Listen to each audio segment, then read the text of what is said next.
Hello, everyone. It's Elle, and join me at Crate and Barrel, where they're just putting out their fall collection of fine furniture, beautiful florals, tons of tabletop decor to get you inspired to decorate your home for the fall of 2025.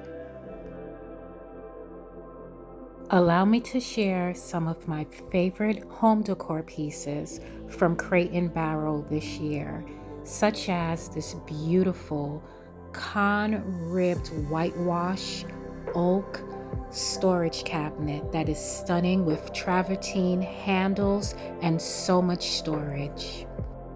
And while there were so many vases and vessels to fall in love with, these Apone iron vases in this beautiful mahogany brown color got me so inspired. I am in love with this set.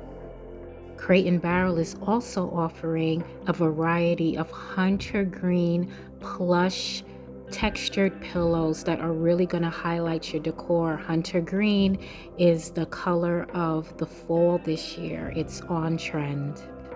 And as I was walking through this beautiful showroom, I had to stop at this table that held me captivated for quite a while by the accessories and also with the scented candles that's aesthetically pleasing. There is this one candle that I have to admit smells like a well-dressed man. With the sense of leather, firewood, and amber, who can resist a well-smelling home? And now let me take you into the store tour so you can have a well-dressed home for the fall.